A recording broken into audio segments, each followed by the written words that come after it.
RCB team का जितना fan base loyal है, उनकी मैनेजमेंट उतनी ही बेकार।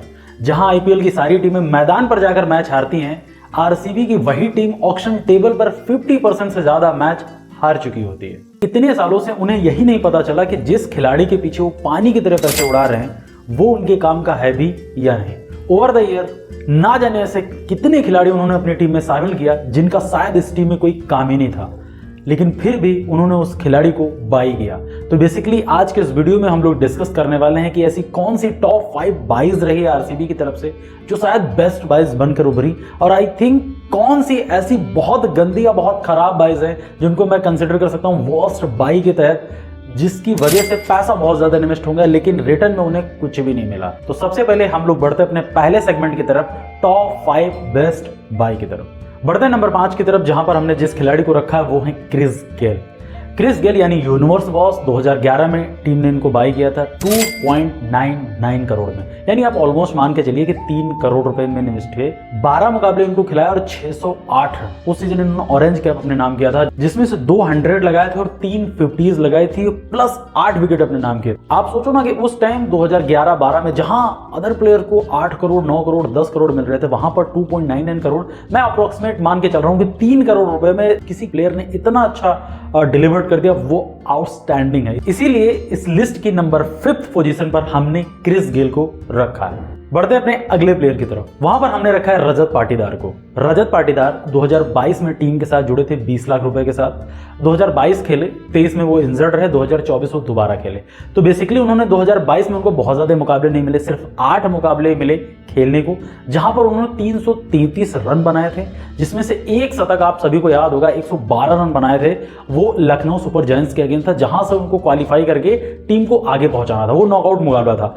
उन्होंने सिंगल हैंडेड वो मुकाबला निकाल के दिया आरसीबी की टीम को, और इसी वजह से उनको बहुत हाईली रेट किया गया। उसके बाद वो जब सेमीफाइनल में पहुंचे, वहां राजस्थान के अगेंस्ट पूरी टीम ताश के पत्थरों के बिखर गई, वहां पर वो अकेले खड़े रहे और 150 लगाया, वहां से सम्मानजनक टोटल तक अपनी टीम को पहुंचाया था।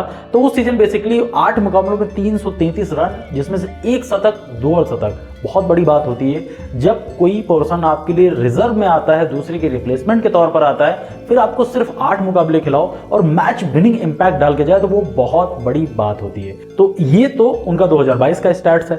अब 2023 उनका इंजर्ड रहा, तो मैं उसकी बात नहीं करूंगा। 2024 की बात कर लेते हैं। इस सीजन उन्होंने आरसीबी की तरफ से सारे के सारे मुकाबले खेले। उन्होंने 15 मुकाबले खेलकर 395 रन बनाए और 5 हाफ सेंचुरीज लगाई। शतक जरूर नहीं आया, लेकिन इस बार उनका स्ट्राइक रेट देखने वाला था, 180 प्लस के स्ट्राइक रेट से खेल रहे थे। दूसरी बात, उन्होंने जिस हिसाब से यार बल्लेबाजी की है, चिन्ना स्वामी में 5 इनिंग्स में 5 अर्धशतक अपने आप में बहुत बड़ा रिकॉर्ड होता है, और खासकर किसी भी स्पिनर को बॉल नहीं डालने दे रहे थे। बहुत गजब का इंपैक्ट उनका रहा, और 5 अर्धशतक इस सीजन थे उनके, और वो बहुत बड़ी बात है जब आप किसी यंग प्लेयर को अपनी टीम में शामिल करते हैं, बेसिकली 20 लाख रुपए में।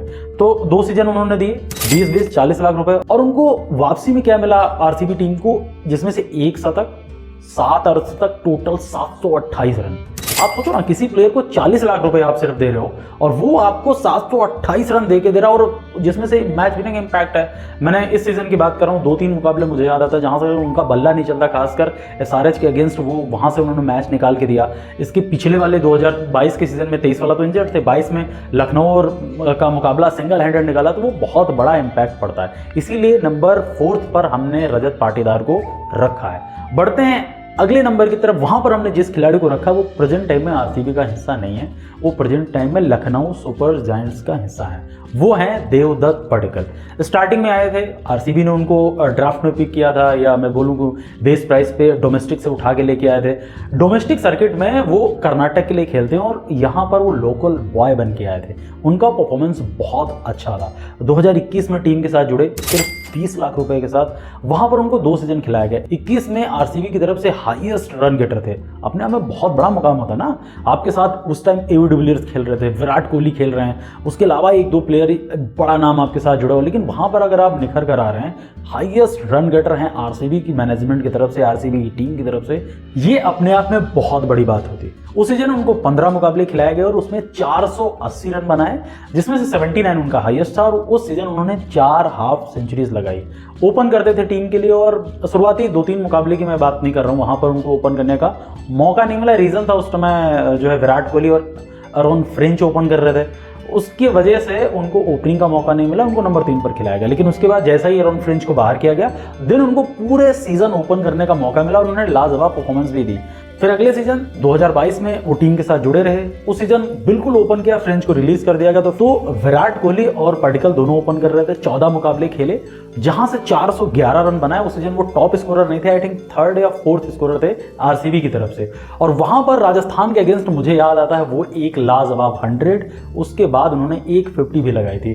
2 सालों में आरसीबी ने उनके ऊपर इन्वेस्ट किया सिर्फ 40 लाख रुपए, क्योंकि 20 साल पर ईयर के हिसाब से रख ले तो 2 साल 40 लाख। उसके बाद 891 रन बनाकर कोई बंदा आपको देता है तो वो मोस्ट डिजर्विंग कैंडिडेट है आपको अगले सीजन रिटेन करने के लिए। लेकिन आई थिंक आरसीबी की यही मैनेजमेंट बहुत गंदी, मैंने स्टार्टिंग में बोला कि वो बहुत बेकार है, उनको आइडिया ही नहीं कि वो क्या करना चाह रहे हैं। उन्होंने अगले सीजन देवदत्त पडिक्कल को रिलीज कर दिया और आरआर में वो देवदत्त पडिक्कल चले गए। फिर प्रेजेंट टाइम में ट्रेड होकर वो लखनऊ के साथ टीम में जुड़े हुए हैं। बढ़ते हैं सेकंड नंबर की तरफ। वहां पर हमने जिस खिलाड़ी को रखा है वो है हर्षल पटेल। हर्षल पटेल 2021 में टीम के साथ जुड़े, उन्होंने कमाल की परफॉर्मेंस दी। उन्होंने उस सीजन 15 मुकाबले खेलकर 32 विकेट अपने नाम के, जिस सीजन वो पर्पल कैप विनर थे।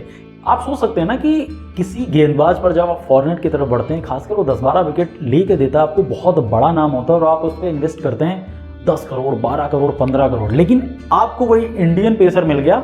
खासकर दिल्ली से ट्रेड होके आए थे और ये अपने आप को ये दिखा रहे थे कि हम स्लॉग ओवर में बहुत अच्छी कटर एंड यॉर्कर डाल सकते हैं, इसीलिए टीम ने इनको ट्रेड किया था। 20 लाख रुपए के साथ अगर कोई बंदा पर्पल कैप विनर हो जाता वो अपने आप में बहुत बड़ी बात होती है। और उन्होंने हाईएस्ट विकेट टेकर जो डीजे ब्रावो हैं उनका रिकॉर्ड भी अपने नाम किया था। 32 विकेट उनके थे, 32 विकेट इनके थे। अगर 1 विकेट इनका हो जाता तो ये हाईएस्ट विकेट टेकर होते, लेकिन कोई फर्क नहीं पड़ता, रिकॉर्ड मैच हो गया, वो बहुत इंपॉर्टेंट चीज थी। अब बढ़ते हैं नंबर 1 की लिस्ट पर। वहां पर हमने जिस खिलाड़ी को रखा है वो प्रेजेंट टाइम में वो भी आरसीबी का हिस्सा नहीं है, वो हैं यूजी चहल। चहल को आज से 2-3 साल पहले आरसीबी ने रिलीज कर दिया, ऑक्शन में उसके पीछे भागे नहीं और 6.5 करोड़ रुपए में राजस्थान अपनी टीम में लेके गई। तब से राजस्थान की तरफ से हाईएस्ट विकेट टेकर बनकर एवरी सीजन चहल आ रहे हैं। यही दिक्कत है ना आरसीबी की, कि आपके पास अगर हीरा होता है तो आप उसको छोड़ देते हैं इस उम्मीद में कि हम इसको ऑक्शन से दोबारा पिक कर लेंगे, लेकिन आपको पता है कि जो हीरे के खरीदार होते हैं वो बहुत सारे होते हैं, इसलिए आप कोशिश चाहे जितनी कर ले आपको वापस मिलने वाला नहीं। यूजी चहल वो हीरा है जो किसी जोहरी की पहचान का मोहताज नहीं। फिर भी आरसीबी ने इतनी बड़ी मिस्टेक कर ली, चलिए छोड़िए वो तो बात की बात है। हम लोग डिस्कस कर रहे हैं कि आरसीबी ने उन पर बहुत कम इन्वेस्ट किया था, उसके बावजूद उन्होंने बहुत गजब का परफॉर्मेंस दिया, इसीलिए हमने यूजी चहल को नंबर 1 की पोजीशन पर रखा है। यूजी चहल 2014 में टीम के साथ जुड़ते हैं, वो 2013 में मुंबई के साथ थे, वहां से उनको छोड़ा गया। पहली बार आईपीएल में उनको खेलने का मौका मिला वो 2014 आपके साथ रुके, 15 आपके साथ रुके, 16 आपके साथ रुके और 17 आपके साथ रहे। 4 साल रहे, सिर्फ 10-10 लाख रुपए, यानी आपने 4 सालों में इन्वेस्ट कितना किया? मात्र 40 लाख। पहले सीजन यानी 2014 में 12 विकेट, 2015 में 24 विकेट, 2016 में जब आरसीबी रनर अप रही थी, जहां पर एसआरएच चैंपियन थी, वहां पर 21 विकेट, 2017 में 14 विकेट। यूजी चहल ने अपने 4 साल आरसीबी को दिए, उसके दम पर उनका परफॉर्मेंस अच्छा रहा और वो इंडिया सेलेक्ट हो गए, इंडिया खेल गए। लेकिन एक बात मुझे बताइए कि आप किसी प्लेयर पर सिर्फ 40 लाख रुपए खर्च कर रहे हैं और वो पूरे आईपीएल हिस्ट्री में 4 सालों में हाईएस्ट विकेट टेकर बन गया हो, वो अपने आप में कितनी बड़ी बात होती है। 4 साल में 71 विकेट। एक प्लेयर आप मुझे उठा के बता दीजिए कि इतने कम पैसे में किसी को आपने बाई किया हो और वो कंसिस्टेंट परफॉर्मेंस दे रहा हो। फिर चिन्ना स्वामी जैसे ग्राउंड पर जहां पर स्पिनर बॉल डालना नहीं चाह रहा, वहां पर 7 मुकाबले कंटिन्यू खेलने हैं और उसके बावजूद विकेट टेकर बनकर उभरे चहल, वो अपने आप में बहुत बड़ी बात होती है।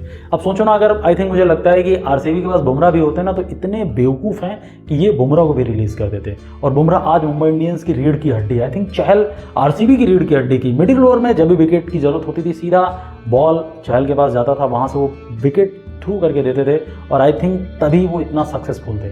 लेकिन नहीं, जो होता है अच्छे के लिए होता है। वो प्रेजेंट टाइम में आरआर के साथ हैं, वहाँ पर वो डेथ में बॉलिंग करना स्टार्ट करते और उनका परफॉर्मेंस आज भी वैसा है। आईपीएल हिस्ट्री में सबसे ज़्यादा विकेट लेने वाले वो इकलौता बंदा है। अगर स्पिनर देखा जाए, फास्ट बॉलर देखा जाए, फर्क नहीं पड़ता। Most wicket taker in IPL history वो हैं युजी चहल, इसीलिए हमने नंबर 1 पर इस खिलाड़ी को रखा था।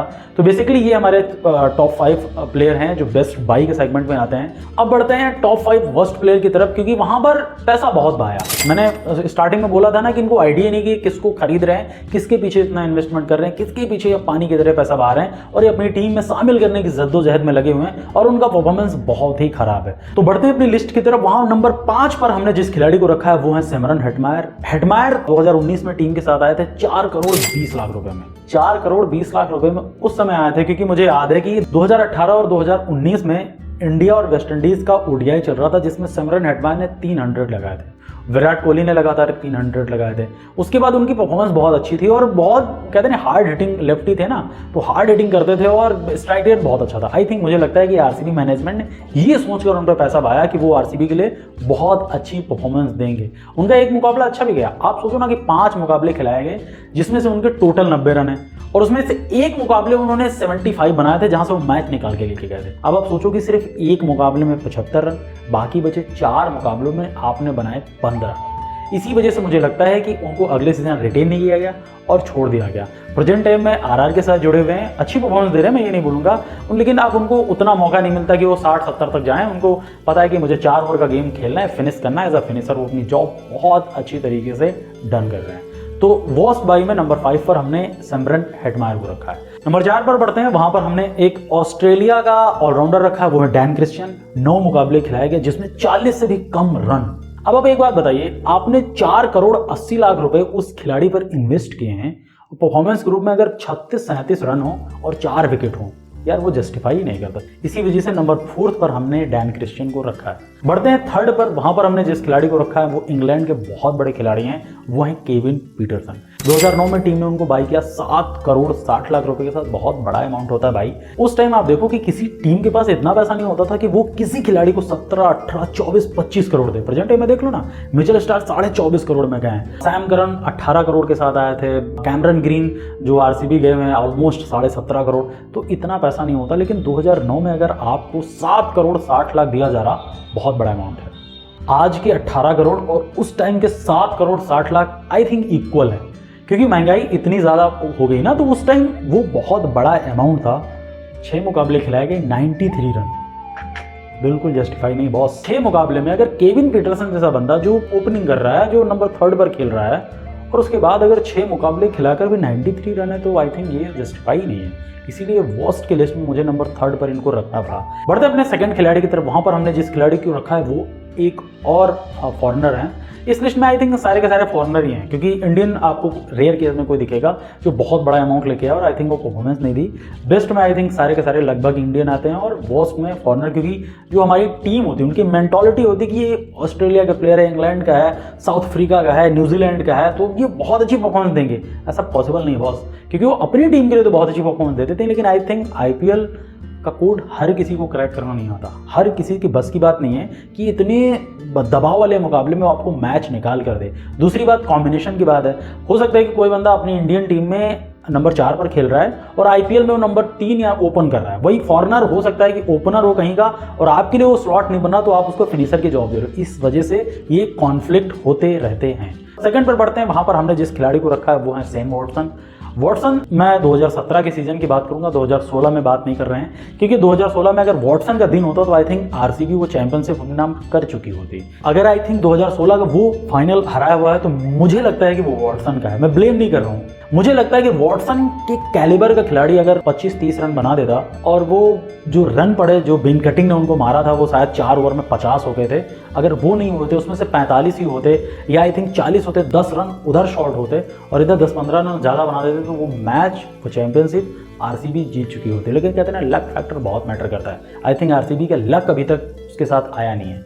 लेकिन 2017 में उनको 9.5 करोड़ यानी ऑलमोस्ट 9.5 करोड़ में टीम ने उनको बाई किया, अपने पास रखा। उन्होंने रिटेन में क्या दिया? टोटल मुकाबले खेले 8, रन बनाए 71, विकेट लिए 5। 9.5 करोड़ बहुत बड़ा अमाउंट होता है यार। 71 रन शेन वॉटसन के कैलिबर का तो नहीं है, और 5 विकेट वो भी नहीं। ठीक है, मैं मान रहा हूँ कि उस टाइम एज फैक्टर आ गया था, क्योंकि उसके बाद से वो चले गए सीएसके और वहाँ पर वो ओपन करना स्टार्ट किया और धुआंधार बैटिंग की, अपने दम पर एक सीजन भी जिताए हुआ, चैंपियनशिप जिताई हुई। यहाँ पर उनको ओपनिंग का मौका नहीं मिल रहा था, आई थिंक नंबर 3 नंबर 4 पर खेल रहे थे, लेकिन यार ऑस्ट्रेलिया के लिए भी तो नंबर 3 नंबर 4 पर खेलते हो, फिर आपकी परफॉर्मेंस बहुत अच्छी रहती है। वहाँ पर उसके कुछ सीजन बाद डेविड वार्नर के साथ ओपन करना स्टार्ट किया, वहाँ पर अच्छा है। तो यार अगर आप बहुत अच्छे खिलाड़ी हो, आज मैं ये कह दूं कि रोहित शर्मा ओपनिंग में इतने सक्सेसफुल है, क्या नंबर 3 नंबर 4 पर वो सक्सेसफुल नहीं है? यार बिल्कुल है, पास में उन्होंने कई फ्रेंचाइजी के लिए ऐसा किया हुआ है। जरूरत होती है किसी खिलाड़ी की, आपको समझना पड़ता है कि आपके बेस्ट ओपनिंग प्लेयर ये हैं। उस समय गिल खेल रहे हैं, एक तरह से विराट कोहली 700 800 900 का सीजन जा रहा है, तो आपको कहीं भी चांस नहीं मिल सकता। नंबर 3 पर एबी डिविलियर्स यानी मिस्टर 360 आ रहा, तो फिर आपको अपनी बारी का इंतजार करना होगा। इसी वजह से मुझे लगता है कि उनका सीजन जस्टिफाई नहीं किया, वो प्राइस टैग उनको सूट नहीं किया, और मुझे लगता है कि इसीलिए हमने उस खिलाड़ी को नंबर 2 पर कंसीडर किया है, वर्स्ट बाई। अब बढ़ते हैं वर्स्ट बाई की नंबर 1 प्लेयर की तरफ। इस प्लेयर का यार नाम बताने की जरूरत नहीं, हम सब जानते हैं। और जिस टाइम आरसीबी ने 2024 में इनके ऊपर बिड मारी थी, एवरी आरसीबीएन जो ऑक्शन देख रहा था वो यही कह रहा था पगला गए हो क्या। उससे अच्छा तो मुझे लगता है कि अगर मैं ऑक्शन टेबल पर होता तो आई थिंक मुझे आइडिया होता कि इस खिलाड़ी को लेना है या नहीं लेना।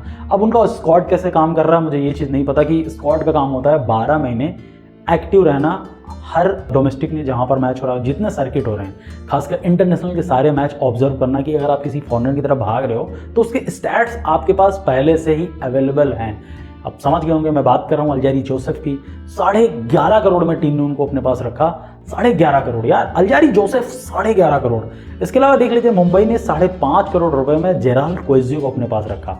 एक तरफ जेराल्ड क्वेजियो और एक तरफ अल्जारी जोसेफ। जिस बंदे को आइडिया नहीं होगा कि क्रिकेट कैसी खेली जाती, वही हो सकता है कि लंबाई चौड़ाई देख के अल्जारी जोसेफ की तरफ चले जाए। अदरवाइज जिसको थोड़ा सा भी आइडिया है ना, तो तुरंत प्रेडिक्ट कर लेगा कि नहीं, जेराल्ड क्वेजियो अल्जारी जोसेफ से शायद 100 टाइम्स बेटर है। और आपको मिल कितने में गए मुंबई वालों को? 5.5 करोड़।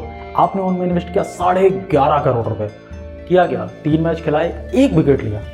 अब आप सोचो 11.5 करोड़ का प्राइस टैग बहुत ज़्यादा है, जब आप मैच ही उनको नहीं खिला सकते। सिर्फ 3 मैच आपने उनको दिया और उन 3 मैचों में 45, 50, 55 तक का रन पड़े हैं और 1 विकेट, यानी 11.5 करोड़ रुपए का 1 विकेट, ये क्या है? तो मुझे भी समझ नहीं आया। दूसरी तरफ मैं आपको एक एग्जांपल देता हूं, आपने लॉकी फर्ग्यूसन को अपनी टीम में शामिल किया, 2 करोड़ रुपए। 2 करोड़ में वो खिलाड़ी आपके पास आया। जब अल्जारी फेल हुए उसके बाद आपने लॉकी को अपनी टीम में जगह दी।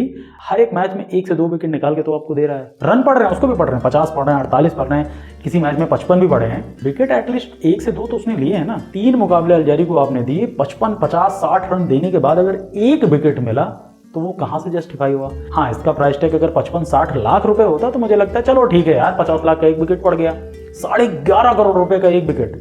इसीलिए हम आरसीबी और पंजाब की सेम मैनेजमेंट को एक साथ ये बताते हैं कि भाई साहब, आप तो ऑक्शन टेबल पर आ जाते हो, लेकिन आपको आइडिया नहीं कि आप किस खिलाड़ी के पीछे भागोगे। आपके पास इतने लॉयल फैन हैं, उनमें से 2-3 को आप अपनी ऑक्शन टेबल पर शामिल कर लीजिए, आपसे बेटर टीम बना के देते हैं। ये मुझे लगता नहीं, ये यकीन है। लगने वाली बात 17 सीजनों से लग रही थी, अब यकीन में वो चीज तब्दील हो चुकी है। तो बेसिकली ये था हमारा वीडियो।